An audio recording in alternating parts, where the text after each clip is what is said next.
From a combat perspective, I always, and I still feel like the meat and potatoes of any God of War game is combat.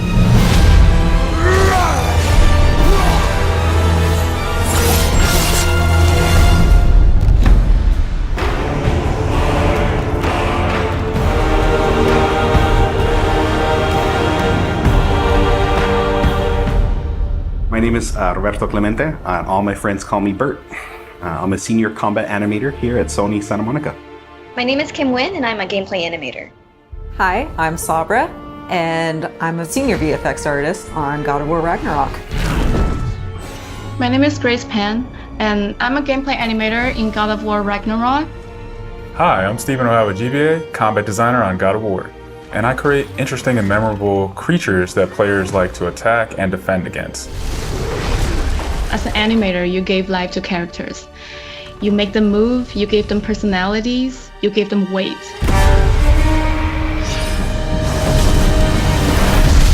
My role as a VFX artist is to put the power behind a move. You are in control of fire and earth and water and wind. Whether you are throwing your axe or on the receiving end of an enemy spell, VFX is what really gives the movement and the danger to every move that a character or enemy makes.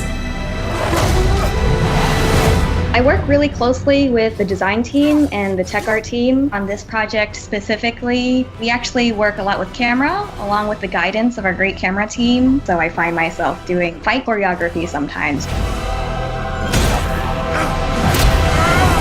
One of the most challenging parts about being a combat designer isn't the technical implementation of creating a creature, but it's really navigating that line between frustrating and engaging. We want to make something that makes players lean forward and focus and really try hard against that enemy and feel good about overcoming that, but we don't want to make them feel defeated if they can't figure something out. And then it feels rewarding when you win, not because it was impossible, but because it was fun and engaging. After the last game, we've heard the community cry out for more mini-bosses, bigger creatures, and enemy variety, and this time we really leaned into that. So in God of War Ragnarok, you're going to be traveling to all 9 realms, and each realm is going to have like its own theme of enemies that are very unique to that space. For example, in Alfheim, we're familiar with the Dark Elves, but this time around we're going to be fighting Light Elves, such as the Light Elf Warrior. One of the key learnings from the last God of War game is we don't have to think about the camera and how close combat is going to feel. We already have that knowledge, so we can build upon the close camera that we have, and we can iterate on enemies, creating more interesting scenarios. In the last game, Atreus was just starting to fight alongside Kratos, and he was learning from the master tactician. So in this game, he's trying to prove himself a little bit more, and we built upon those mechanics with him. The previous God of War, Atreus was still a kid, right? So he has a lot of dependency on his father. And for this game, you'll see Atreus moving more independently on his own as a companion. In regards to VFX for Kratos, I think what the players really love is the powerfulness of it. When you are playing as Kratos, you really do feel like the God of War. And moving into Ragnarok, we want to really make something bigger, make it stronger, make it more of a spectacle. You want them to be like, oh my gosh, I didn't know that the Blades of Chaos could get even better, but look at that. So as Kratos gets more powerful, he's going to have access to newer combos and newer abilities that will increase the combat depth of each weapon. For the Blades, one of the moves that I've really enjoyed from previous God of Wars is the combat grapple, and we're going to be bringing that with a new twist. I'm very excited for players to try the blade grapple traversal moves. That brings so much more speed into the movement and the dynamic feel to it. One of the ways we've expanded Kratos combat this time around is we've given more utility and choice to his shield loadout. If you are a parry person, you could really go for a shield that gears towards parrying. If you're a big blocker, then you could choose a shield that will really match your playstyle. One new mechanic or element that I'm really excited about is these combo finishers. Building up the stun meter this time around is going to lead to different ways to basically decapitate the enemy. You're going to be able to choose, which weapon you want to have when you kill a guy. Another feature that we've added for Kratos is his new pre-fall attacks. You could jump off a ledge, and if there's an enemy below you, you could slam down on him. There's such an emphasis on verticality in some of these fights that it's super engaging. And as Kratos, now that you have so much mobility and that you can also take advantage of that verticality, I think it just adds such another interesting layer to a fight.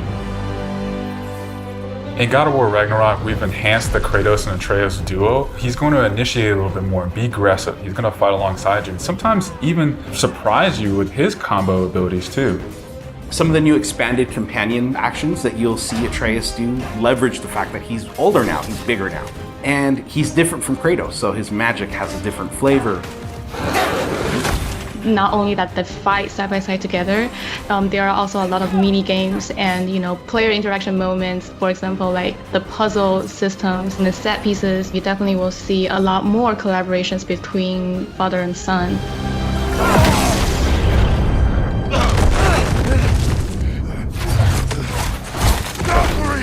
Odin must have sent them! There's so much that goes into building a big set piece. You basically iterate and iterate and iterate, and it takes testing and just seeing what works to really figure out the personality of something. Basically, every department gives it their all to make things really spectacular. There were a lot of different times that I would look back at God of War games just through the ages before 2018. There were so many amazing, huge boss fights and set pieces that it was a huge inspiration for me on my time on this project. For the old father!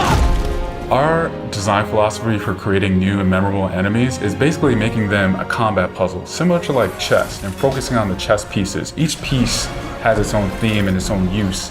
You need to be able to see what's happening in an instant and be able to react as the player.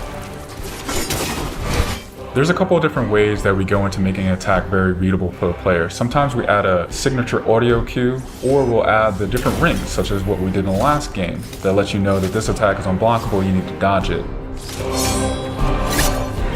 There's so many different ways that VFX really helps not just show what an enemy is about to do, but show who the enemy really is.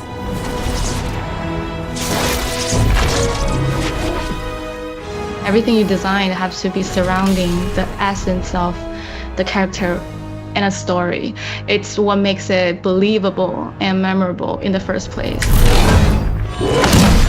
I think what I'm most excited about is for players to experience the diversity of enemies that this game has to offer. You will be fighting everything from small little creatures to things that will take up the entire screen. All of their designs run the gamut. I think each one looks so much different from the next one, and each of them have their own play styles and their own little fantasies that go into it. And so I think if you are really into Norse mythology, you'll be very interested to see how Sony Santa Monica has taken some of these creatures and interpreted them for God of War. Everything that goes into the game, there's emotion behind it and intent behind it, and by the time it gets to you, everything that you've seen that you're going to play and experience has been sweated over, bled over, tested, and is fun to play.